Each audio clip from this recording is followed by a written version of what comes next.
Our scripture passage this morning comes from the book of Genesis, chapter 18, verses 1 through 15, and then we'll skip ahead a little bit, chapter 21, verses 1 through 7. Let us listen for God's word. The Lord appeared to Abraham in the oaks of Mamre while he sat at the entrance of his tent in the day's heat. He looked up and suddenly saw 3 men standing near him. As soon as he saw them, he ran from his tent entrance to greet them and bowed deeply. He said, "Sirs, if you would be so kind, don't just pass by your servant. Let a little water be brought so that you may wash your feet and refresh yourselves under the tree. Let me offer you a little bread so you will feel stronger. And after that, you may leave your servant and go on your way, since you have visited your servant." They responded, "Fine, do just as you have said." So Abraham hurried to Sarah at his tent and said, "Hurry, knead 3 seahs of the finest flour and make some baked goods." Abraham ran to the cattle, took a healthy young calf, and gave it to a young servant who prepared it quickly. Then Abraham took butter, milk, and the calf that had been prepared and put the food in front of them and sat under the tree near them as they ate. They said to him, "Where is your wife, Sarah?"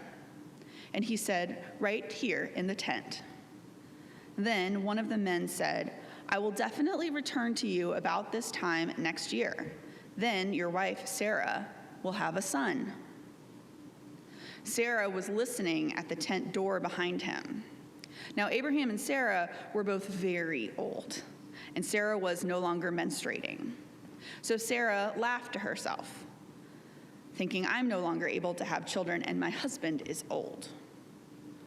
The Lord said to Abraham, "Why did Sarah laugh and say, 'Me give birth at my age?' Is anything too difficult for the Lord? When I return to you about this time next year, Sarah will have a son."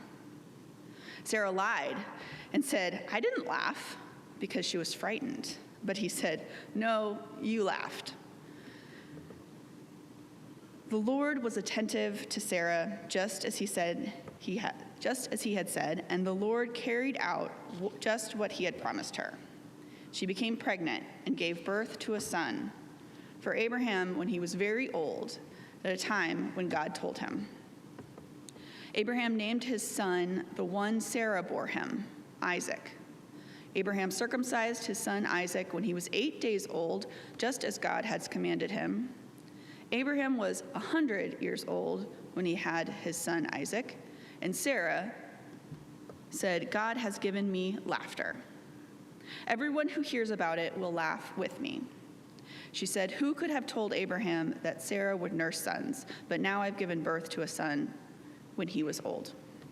This is the word of the Lord.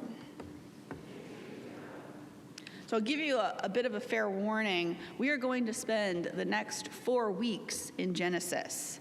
And we are starting a little bit late here with the story of Abraham and Sarah, even the fact that their names are now Abraham and Sarah as opposed to Abram and Sarai. And we're not going to be able to cover all the important points just by following the lectionary, but we're going to try to fill in some of the gaps. And of course, you're all welcome to read any of Genesis on your own. But yes, for the next 4 weeks, we're going to do a summer series in Genesis, the foundational text for the establishing and living out of God's relationship with creation. A complicated, complex, at times conflicting, but always covenantal relationship with creation. So here's the down and dirty breakdown of how we got here today, because so much has already happened with these two prior to this passage. In chapter 12, God calls Abram to go, to leave his home. All the families of the earth will be blessed because of you. So Abram and Sarai go to Egypt, where Abram is less than honorable. In chapter 13, Abram and his brother Lot separate. In 14, Abram rescues Lot and is blessed. In 15, God promises Abram children and the land of Canaan. In chapter 16, Abram and Hagar, who is a slave woman, have a son named Ishmael. And the relationship between Sarai and Hagar is immediately stressed by this decision. Chapter 17, Abram's name is changed to Abraham, and Abram's name will be Abraham, for he will be the father of many nations. Abram is understood to mean exalted ancestor, while Abraham is ancestor of the multitudes. Now later in 17, Abram falls on his face laughing because he is told that he will father a child. He says, "Can a 100-year-old man become a father, or Sarah, a 90-year-old woman, have a child?" To God, Abram says, "If only you would accept Ishmael." Context, context, context. Context can open up so much of what we find in the story, from maybe some reasons behind Sarah's laughter, to the scriptural value of hospitality and the care of strangers that we see early in the passage. Because the actions of Abraham, with his visitors is meant to be read and understood in direct contrast to the violence and hostility of the chapter that will immediately follow this story, the story of Sodom and Gomorrah. They are meant to be paired and understood in their extremes, and because of their mutual vulnerability and dependency between travelers and hosts. They are so extreme, in fact, that if you caught it, Abram says, "Stay for a while. I'm just going to go grab a little snack. I'm just going to get you some water and a little snack out of the pantry." But then he basically comes back with like one of those party subs from Subway, or a trip to Fogo de Chao. He comes with that much food. It's wild. There are many stories in the ancient Near East about the blessings or wrath of gods, depending on how they are received as strangers. In fact, the term zina, or hospitality to strangers, was considered a sacred law in ancient Greece. And if you are a fan of ancient Greek texts, the Odyssey and so on, the entire Trojan War was fought over a violation of this sacred law of zina when Paris violated the hospitality of his host Menelaus by stealing his wife. But I give some of that background so that, we remember that it was not just Sarah who laughs. We have to remember that earlier Abraham also laughs at the message that he and Sarah would have a child. So this is another one of those mirroring texts. They're meant to be read and understood together. Because oftentimes, if we just follow the lectionary, if we just had this story as it came today, I think Sarah's laugh gets interpreted as her own disrespect or disbelief towards God, and she kind of gets dragged for that. But I don't know that if we look at the whole story, if that rings true. I could be wrong. I've been known to be. But I also think maybe it has more so to reflect on the complicated relationship that she has with her husband, Abraham, at this point in their lives. Her laugh could be a response covering up her true feelings at this idea. Sometimes, I don't know if you do this or if you've got somebody in your friends or family who do this, they laugh at really inappropriate times. They don't mean to, but there's something about it that people laugh at inappropriate things. And that can be because we're feeling uncomfortable or stressed. It can be a coping mechanism. Laughter can be a coping mechanism that we use to deal with really painful emotions that either we aren't ready to process or we just don't have the ability to process it. Like many of us, I think we know that family relationships can be challenging. And for all that Abraham and Sarah are lifted up to us as these models of faith ancestors that we have we may have people like that in our own family traditions. I know my grandparents are. But they also had their darker times. And perhaps age isn't the only barrier between their relationship.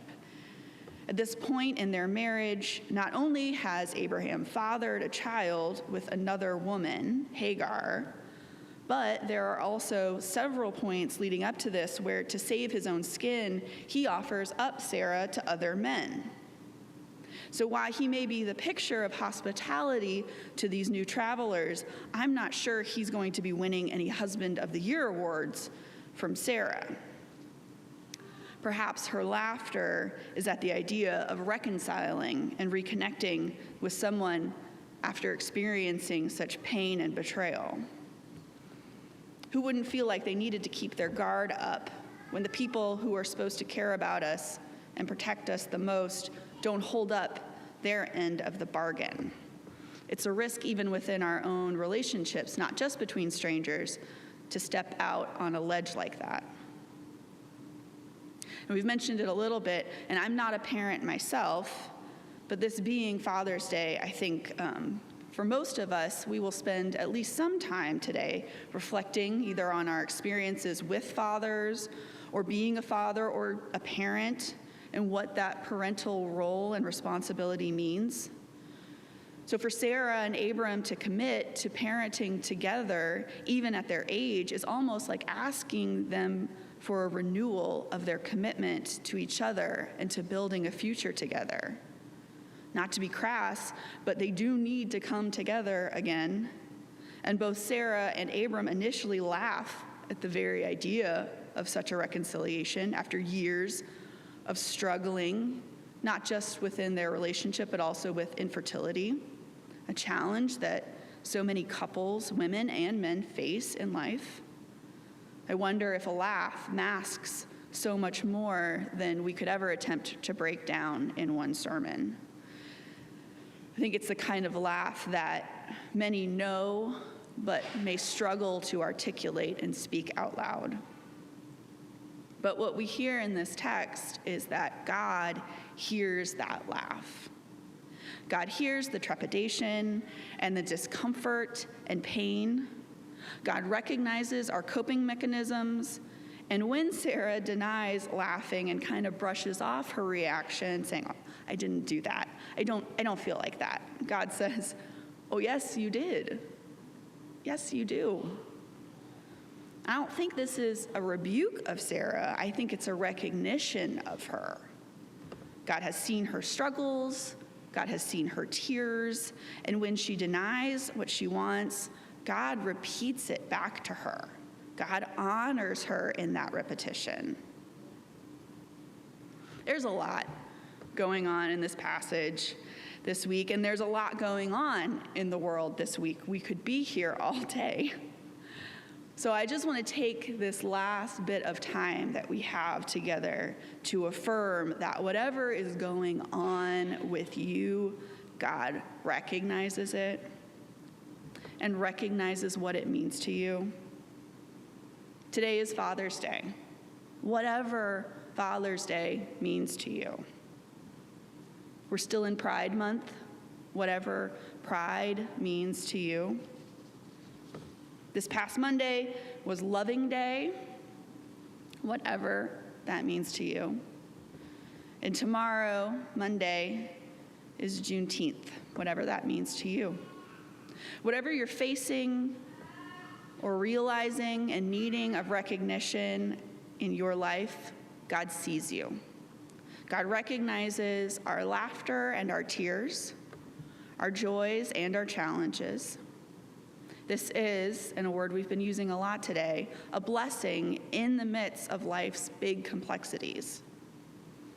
I am excited for us to spend some time in Genesis for the next few weeks because it can be such a beautiful reminder of those texts and those people and those stories that establish and show us the living out of God's relationship with creation.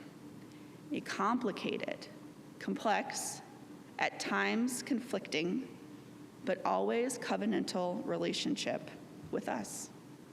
Thanks be to God.